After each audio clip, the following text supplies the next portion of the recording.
Mi nombre es Matías, les voy a enseñar a resolver un ejercicio típico de estequiometría.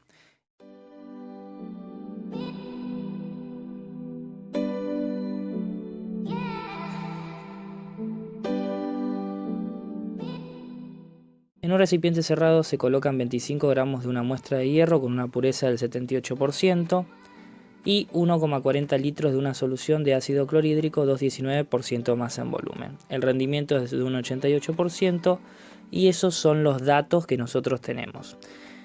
Nos pide calcular la cantidad de sal formada y nos da la ecuación química en la descripción.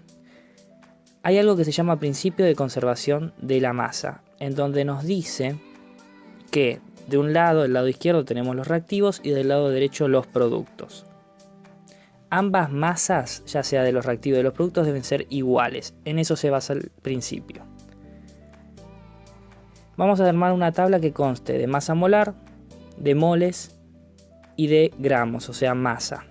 La masa molar son datos que nos da el enunciado. El mol son los números estequiométricos que tiene la ecuación química, en este caso 2, 6, 2 y 3.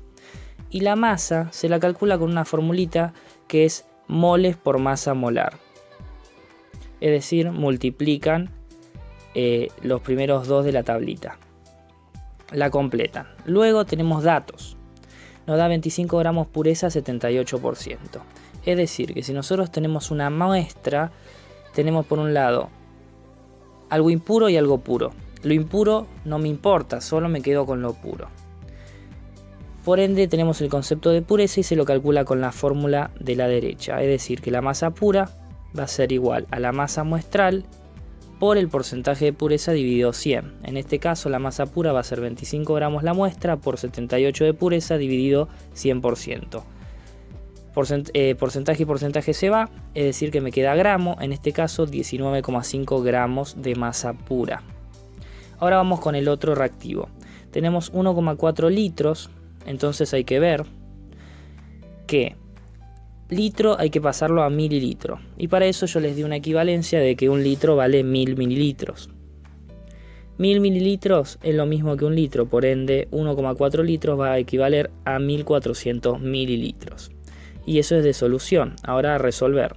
Tenemos un porcentaje de masa en volumen. Eso significa que hay X gramos de soluto en 100 mililitros de solución. Por ende, si en 100 mililitros de solución tengo 2,19 gramos de soluto, en 1400 mililitros de solución voy a tener 30,66 gramos. En este caso el soluto es ácido clorhídrico. Por ende ahí calculé los tengo, es muy importante. Tenemos 19,5 gramos de hierro y 30,66 gramos de ácido clorhídrico. Esos datos que convertimos ahora son explícitos y nos sirven para resolver el problema.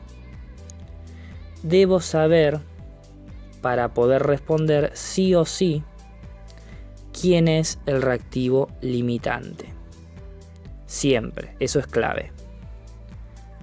Entonces ahora voy a proceder a calcular los necesito y para eso hago una regla de 3 con los reactivos. Yo sé que 111,6 gramos de hierro necesitan 219 gramos de ácido clorhídrico. Por ende, en 19,5 gramos de hierro, que era el tengo que yo calculé, ¿cuánto voy a necesitar? En este caso me da 38,27 gramos de ácido clorhídrico. Ese es el necesito. Ahora, para saber quién es el reactivo limitante, el tengo debe ser menor que el necesito, es decir, que me falta.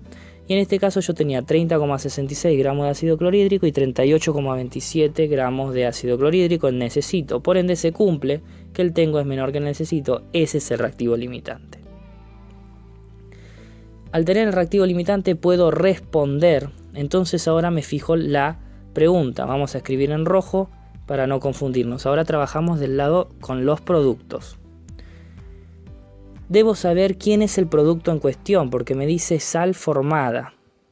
Y me fijo que tengo dos tipos de estado de agregación de productos. Uno es acuoso y uno es gaseoso. Entonces la sal va a ser la acuosa, no va a ser nunca gas.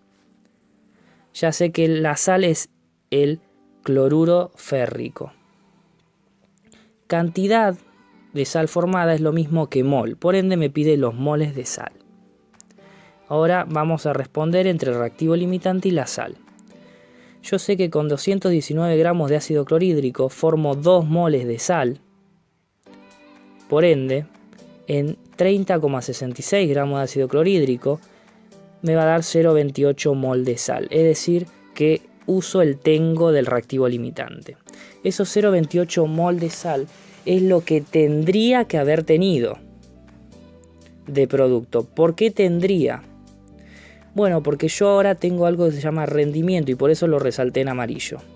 El rendimiento lo que hace es disminuir la masa de producto. Por ende, esos 0,28 eran mol teóricos. Ahora lo voy a pasar a masa y de ahí una formulita. La masa real es lo que nosotros necesitamos y para eso antes vamos a calcular la teórica. Masa es mol por masa molar, por ende la masa teórica va a valer 0,28 mol multiplicado 162,3 gramos por mol. Mol y mol se me tacha, me queda gramo. Esa sería la masa teórica, que en este caso me da 45,44 gramos. Ahora vamos a proceder a calcular la masa real. Para eso usamos la masa teórica, el porcentaje de rendimiento, en este caso 88, dividido por 100. Por ciento y por ciento se me va, me queda gramos. Y el resultado de la masa real, es decir, lo que obtuve de verdad, me da 40 gramos. Pero a mí no me pide masa real. A mí me está pidiendo moles reales. Entonces hay que pasar de masa real a mol. Y ahí tengo la respuesta. Por ende, yo sé que el número de mol es igual a la masa sobre la masa molar. Por ende, número de moles va a ser igual a 40 gramos de soluto, en este caso sal, dividido 162,3 gramos por mol. Gramo y gramo se me va, me queda mol. Por ende, número de mol equivale a 0,246 moles. Respuesta final en tres cifras significativas. Espero les haya gustado el video y nos vemos en la próxima.